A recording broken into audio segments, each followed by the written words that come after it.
Baik, pelajar. Sekarang kita belajar macam mana nak permudahkan ungkapan algebra dengan buat tambah ataupun tolak. Okey, sebelum itu saya akan bagi contoh yang sangat simple dulu ya. Katakan 2p tambah 7p. Okey, so 2p tambah 7p, mereka adalah p dengan p sebutan yang serupa. So sebutan yang serupa saya boleh tambahkan. 2p tambah 7p jawapannya 9p. Okay, saya bagi lagi satu contoh. 7M tolak 11M. Okay, 7M dengan 11M adalah sebutan serupa. So, saya boleh buat tambah tolak dengan guna kalkulator. Awak tekan kalkulator 7 tolak 11, awak akan dapat negatif 4. So, M itu kita tulis macam biasa. Okay, satu lagi contoh.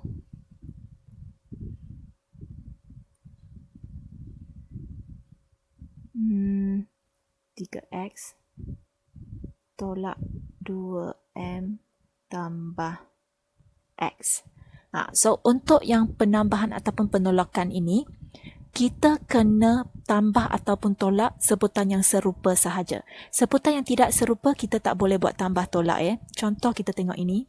4m, kita kena tambah ataupun tolak dengan m. So, yang ada m ini.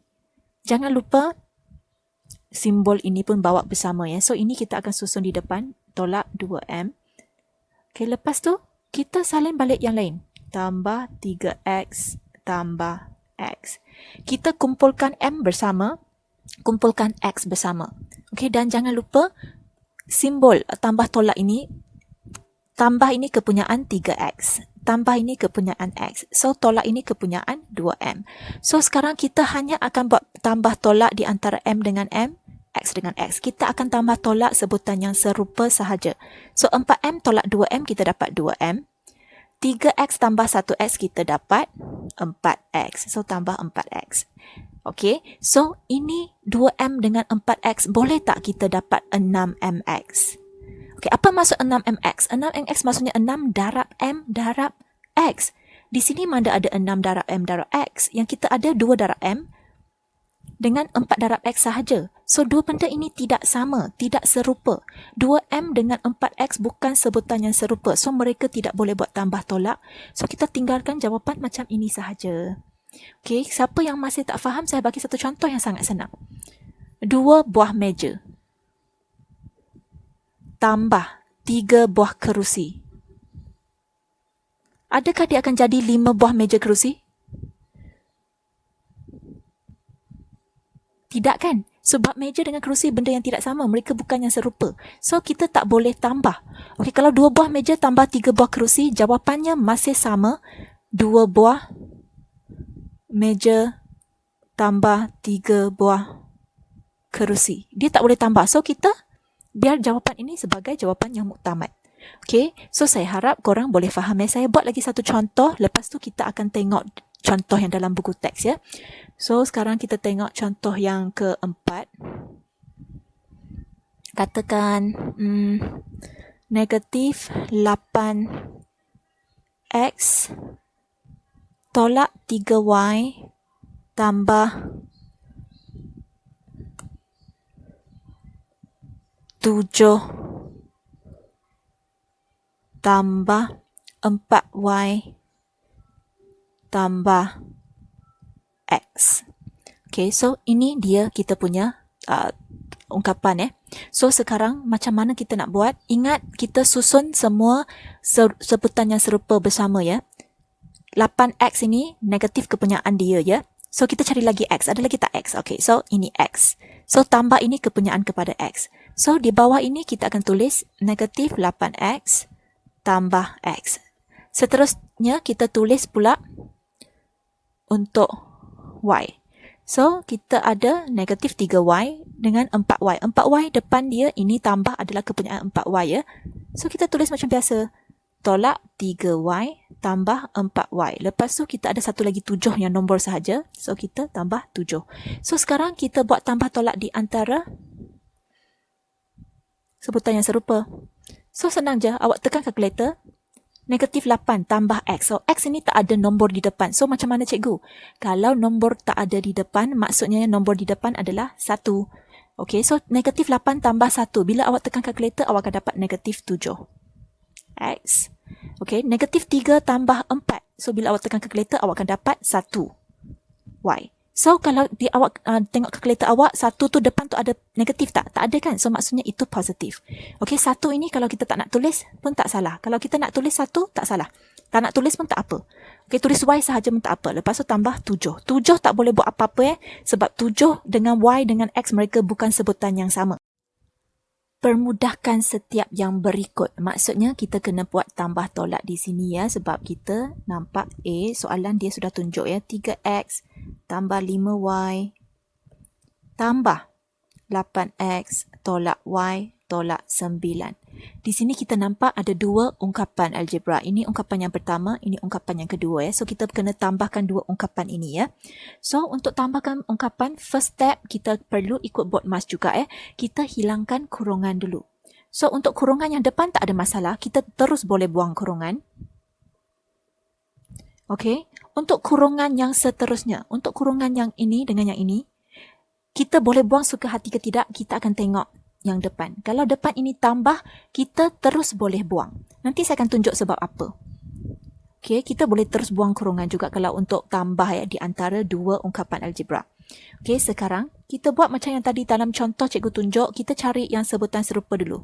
3X, ada lagi tak yang X? Ada. So 8X, jangan lupa tambah ini kepunyaan 8X. So kita salin 3X tambah 8X. X ada lagi tak? Tak ada. So sekarang saya tengok pula Y. Okey, saya ada 5Y. Jangan lupa tambah ini 5 punya. Okey, dengan Y. Tolak ini Y punya. So kita salin. Tambah 5Y tolak Y. Okey, 9 satu nombor sahaja. So saya salin. Okey, saya bawa ke bawah je. Okey, so sekarang kita akan buat penambahan di antara dua sebutan yang serupa. X dengan X, Y dengan Y. Okey, nombor itu kita salin balik sahaja. So, 3X tambah 8X. So, jawapannya 11X. So, tambah 5. So, positif 5. Bila awak tekan kalkulator, 5 tolak berapa Y? Sini tak ada tulis kan? So, maksudnya tadi saya cakap, kalau tak ada tulis nombor, maksudnya dia 1. So, 5 tolak 1, kita dapat 4Y. So, di kalkulator awak tengok, 4 itu ada negatif tak? Kalau tak ada, maksudnya dia positif, tambah. Okey, so tolak 9. 11X tambah 4Y tolak 9. Kita masih boleh buat tambah tolak tak? Kita cek. Adakah mereka sebutan yang serupa? Ini X sama tak dengan Y? Tidak sama. Sama dengan nombor sahaja, tidak sama. So, semua ini sebutan yang tidak serupa. So, jawapan yang muktamad ini. Okey, boleh ya. Sekarang, mari kita tengok B. 12MN tolak 4P tambah 6 tambah 7P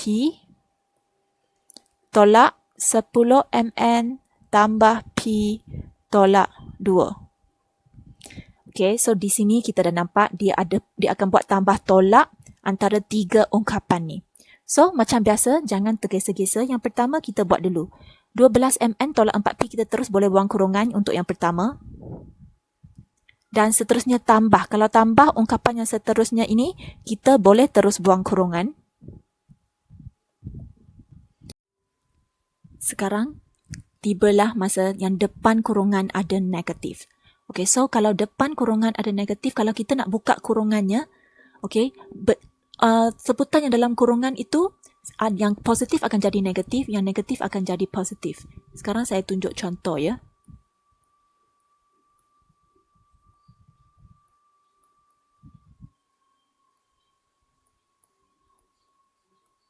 Okey, kalau saya nak buka kurungan, di sini ada negatif A tolak tu. So, negatif A tolak B, dia akan jadi positif A tambah B. So, biasanya positif di depan kita takkan tulis ya. So, yang seterusnya A tambah B, bila kita buka kurungan yang depannya ada negatif. So, A positif A. Yang depan ni tak tulis apa-apa, maksudnya positif ya. So, akan jadi negatif A tambah akan jadi tolak B. Sama juga untuk yang ini. Kalau depan ini negatif, dia akan jadi positif A. Positif ini akan jadi tolak B. So, yang positif depan biasa kita tak tulis. Okey, kalau nak tulis tak salah lah. Okey. So, untuk yang ni A tolak B, A depan ni tak tulis maksudnya dia positif. So, sekarang sudah jadi negatif A tambah B. So, dia sebenarnya terbalik. Okay? So, semua pelajar sebenarnya kalau siapa yang masih tak faham, awak boleh rujuk tip Bestari dalam buku teks ya. Muka surat 113. So, awak boleh rujuk di situ. Okay, tips Bestari ini ya. So, sekarang kita selesaikan soalan ini ya dengan merujuk kepada tip Bestari yang tadi cikgu tunjuk di sini. Okay, sekarang mari kita tengok sama-sama. Kalau saya nak buang kurungan di belakang tu, okay, dan depan ini ada negatif, yang ini ada negatif ataupun tolak. So, untuk 10 mn, depan ini sebenarnya dia tak ada simbol. Maksudnya dia sebenarnya tambah ya, positif ya. So, sekarang dia akan jadi tolak 10 mn. Tambah P akan jadi tolak P. Tolak 2 akan jadi tambah 2. Dia kan terbalik. Okay. So, sekarang kita buat macam biasa. Kita susunkan sebutan yang serupa bersama. So, sekarang mn. MN. Ada lagi tak MN? Tak ada. So, jangan lupa tolak ini kepunyaan 10 je. So, sekarang kita susun 12 MN tolak 10 MN. Okey, setelah kita tengok MN, apa lagi yang kita boleh cari? Kita tengok P. P ini ada 4. Depan ini tolak ni kepunyaan 4. 7P tambah ini kepunyaan 7. Dan ada lagi satu. Tolak P. Okey, so di sini kita salin je. Tolak 4P tambah 7P tolak P. Ada lagi tak? Tak ada P. So, sekarang tinggal lagi 2 nombor. So, nombor itu kita salin bersama. Okay, so sekarang kita akan buat tambah tolak di antara sebutan yang serupa. So, MN dengan MN, P dengan P, nombor dengan nombor. Jangan lupa tambah ini kepunyaan 6 ya. So, kita buat macam biasa. 12 mm tolak 10 mn, dia akan dapat 2 mn. So, jangan tulis tambah ataupun tolak dulu. Sekarang kita tekan kalkulator untuk P dulu. Awak tekan negatif 4 tambah 7. Tolak ini tak ada nombor, maksudnya 1 ya. Tolak 1. So, awak akan dapat jawapannya 2. So, 2P. Jangan lupa P. Okey, dan di sini apa simbolnya? Tambah ke tolak. Bila awak tengok kalkulator, 2 tu depan ada negatif tak? Kalau tak ada, maksudnya dia tambah. Okey, lepas tu positif 6 tambah 2. So, maksudnya 8. Tambah 8. Okay, so 2mn, 2p dengan 8, mereka semua adalah sebutan tidak serupa. Awak dah tak boleh buat tambah tolak. Kita akan berhenti di sini. So, ini jawapan dia. Okay, saya harap korang cuba fahamkan ya contoh 8 yang saya tunjuk di sini. Kalau awak masih tak faham, awak boleh tengok slowly sebab ini video kan. Okay, so saya harap korang boleh merujuk dengan contoh 8 ini. Cuba siapkan latih diri 5.2a dalam muka surat 113 dalam buku teks.